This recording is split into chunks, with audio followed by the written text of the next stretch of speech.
आज हम बात करने वाले हैं डायबिटीज के बारे में। ये होता क्या है और शरीर पर इसका असर कैसे पड़ता है? देखिए, जब हम कुछ खाते हैं तो हमारे शरीर में ग्लूकोज यानी शुगर बनता है। ये ग्लूकोज हमारे सेल्स के लिए एनर्जी का काम करता है। लेकिन ये ग्लूकोज सिर्फ तभी सेल्स तक पहुंचता है जब इंसुलिन अपना काम सही से करे। इंसुलिन एक हार्मोन है जो हमारे पैंक्रियास से निकलता है और ग्लूकोज को सेल्स के अंदर ले जाने का काम करता है।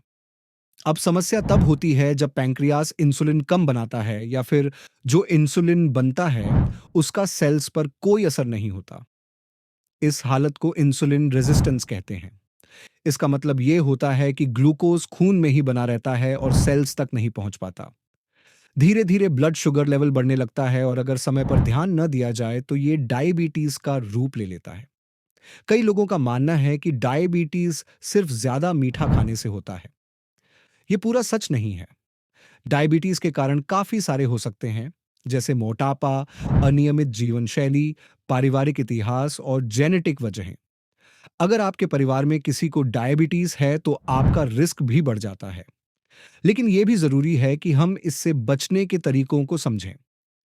अच्छी खबर यह है कि डायबिटीज को रोका और संभाला जा सकता है।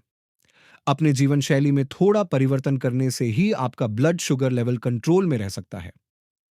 रोजाना थोड़ा एक्सरसाइज करना, ताज़ा और हेल्थी खाना खाना और प्रोसेस्ड और ज्यादा मीठी चीजें कम करना इसमें मदद करता है। इसके अलावा अपना वेट कंट्रोल में रखना और स्ट्रेस को कम करना भी डायबिटीज से बचने का एक इम्पॉर्टेंट हिस्सा है। रेगुलर डॉक्टर के पास जाकर अपना ब्लड शुगर लेवल चेक करते रहना चाहिए, ताकि अगर डायबिटीज होने का कोई संकेत मिले तो उसे शुरू में ही रोका जा सके। तो दोस्तों, अपनी सेहत का ध्यान रखें।